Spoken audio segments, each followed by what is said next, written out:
음식이 스트레스를 만들 수 있느냐 이런 질문들을 하거든요. 저희가 이제 음식 관리를 많이 강조하기 때문이에요. 우리가 이제 스트레스라고 하면 일반적으로 살아오면서 힘든 일이 있거나 무슨 트라우마가 있거나 걱정거리가 있거나 누구한테 열을 받거나 이러면 스트레스 받는다고 하잖아요. 우리 몸이 받는 스트레스는 크게 보면 두 가지라고 말할 수 있어요. 하나는 피지컬 스트레스라고 해서 육체적으로 받는 스트레스가 있고요. 또 멘탈 스트레스, 정신적으로 받는 스트레스가 있어요. 우리는 주로 정신적으로 받는 스트레스를 스트레스라고 하고 육체적으로 받는 것을 스트레스라고 잘 인지하지는 못합니다. 따르라고 생각하는데 사실 우리 몸은 피지컬 스트레스나 멘탈 스트레스나 같은 스트레스예요. 정신적인 것과 육체적인 것을 구별하지 않습니다. 그래서 정신적인 스트레스 못지않게 육체적인 스트레스도 굉장히 중요해요. 육체적인 스트레스를 주는 것들은 대표적으로 먹는 음식, 잠, 일이나 운동, 그리고 휴식, 그리고 이제 배변 활동 이런 것들이 우리 몸에 스트레스를 줍니다. 오늘은 그러면 그 중에서 음식이 우리한테 스트레스를 주는 것들에 대해서 간단하게 설명을 좀 할까 해요. 의학 용어로 gut brain axis라고 하는 용어가 있습니다. gut라고 하는 것은 장을 말하는 거고 brain은 뇌고 axis는 축을 말해요. 그래서 장, 뇌, 축이에요. 위하고 장을 구성하는 것하고 뇌가 굉장히 긴밀하게 이렇게 연결되어 있다. 서로 간에 영향을 주고받고 있다. 보통은 일반적으로 우리가 스트레스를 받으면 위나 장에 부담을 주게 되잖아요.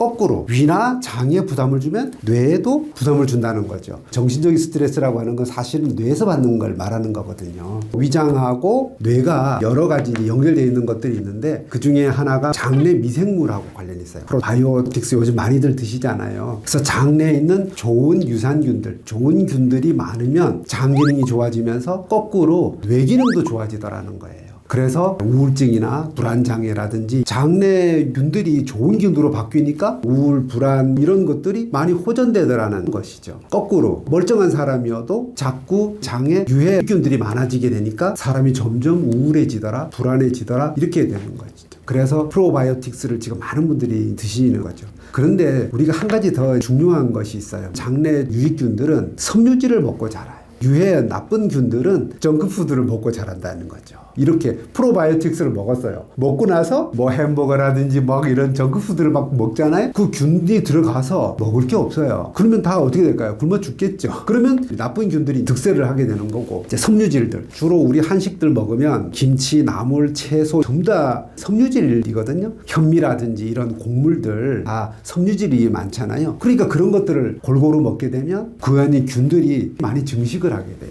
증식하게 되면 장내 균들이 유익균들로 이제 가득하게 되고 물론 첫 번째 변도 잘 보게 되고 하지만 두 번째로는 뇌 기능이 좋아져요. 그래서 스트레스가 적어지고 정크푸드를 많이 드시게 되면 나쁜 균들이 많아지면서 없던 우울증, 없던 불안장애가 생기는 거예요. 그래서 요즘 사실은 우울증, 불안장애, 공황장애 이런 사람들이 많아지는 이유 중에 하나가 음식하고 관련이 많습니다. 그래서 좋은 유산균, 프로바이오틱스를 먹는 것도 중요하지만 오히려 그보다 더 중요한 것은 어떤 음식을 먹느냐가 더 중요하다고 볼 수가 있어요. 또 위하고 장하고 뇌하고 연결되어 있는 축이 뭐냐면 우리 행복 호르몬에 세로토닌도 있고 도파민도 있고 이러잖아요. 근데 보통 우리가 생각할 적에 세로토닌, 도파민 같은 것들은 뇌에서 작용하는 거거든요. 뇌에서 작용하니까 뇌에서 만들겠지. 당연한 거 아니야? 이렇게 생각을 하지만 사실은 그렇지가 않고 위, 장에서 대부분 만들어요. 특히 장에서 세로토닌, 도파민 이런 것들을 대부분 만든다고요. 거기서 만들어서 뇌로 전달이 되는 거예요. 그래서 뇌에서 행복 호르몬들이 작동을 할 수가 있는 거죠. 그런데 위나 장에서 세로토닌과 도파민이 생성이 안 되면 뇌에서 그 작동을 못하게 되고 행복하지 않겠죠. 세로토닌, 도파민들이 만들어지려면 그런 것들이 만들어지기 위나 장 기능이 좋아져야 되는 거예요. 그래서 음식 관리 굉장히 중요하다는 거죠. 또 한 가지가 뭐냐면 우리가 뇌에서 제일 중요한 면역 체계를 담당하고 스트레스를 관리하고 이런 체계 중에 시상하부라고 하는 것이 있고 뇌하수체라고 하는 것이 있고 부신이라고 하는 것이 있어요. 근데 이 축들이 참 중요하다는 거죠. 제가 그림으로 살짝 설명을 좀 해볼게요.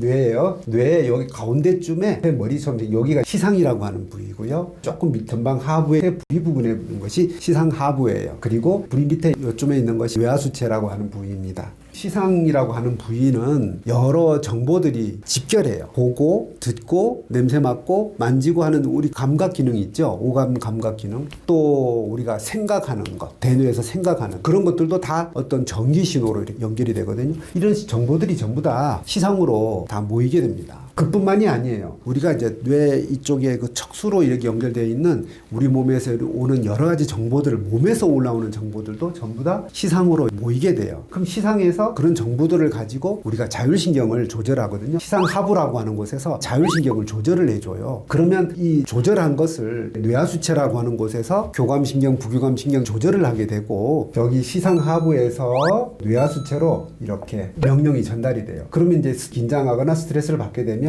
여기서 스트레스를 받았기 때문에 우리 몸이 이제 이걸 적응하기 위해서 여기 신장 위에 부신이라고 하는 부위가 있습니다. 부신에 신호를 보내면 부신에서 스트레스를 이겨내기 위해서 코르티졸이라고 하는 호르몬을 분비를 해요. 그럼 코르티졸이 스트레스 이겨내기 위해서 혈압도 올려주고 여러 가지 작용들을 합니다. 근데 이제 반복되게 되면 어떻게 될까요? 자꾸 반복되면 코르티졸이 잘 안 만들어지겠죠. 고갈되는 거예요. 그러면 내가 스트레스를 이겨내기가 힘들어지겠죠. 또 반대로 이런 게 있어요. 거꾸로 부신에서 코르티졸 만들어내고 또 여러 가지 스트레스를 이겨내는 어떤 그런 것들을 하는 데 있어서 자율신경에도 영향을 거꾸로도 준다는 거죠. 시상하부 그리고 뇌하수체 부신으로 연결되는 요 축들이 밑으로만 전달되는 게 아니고 위로도 이렇게 상호 전달되는데, 이게 음식물하고도 이제 관련이 많다는 거예요. 왜냐, 장내 세균들하고 미세 세균들하고 관련이 많더라는 것이 최근에 많이 밝혀진 내용입니다. 음식 관리가 안 되면 스트레스가 더 생기고 뇌 기능이 뭔가 혼란이 생기고 하는 것들에 대해서 여러 가지 미생물 축도 있고요. 그리고 아까 말한 세로토닌이라든지 도파민이나 이런 축도 있고요. 그리고 이런 부신, 뇌하수체, 시상하부 이쪽에도 이렇게 영향을 주기 때문에 음식이 우리 스트레스, 뇌에 좋은 영향을 줄 수도 있고 안 좋은 영향을 줄 수 있다. 그래서 골고루 영양이 들어간 음식, 소화가 잘 되는 음식들, 위에 부담을 주지 않는 음식들,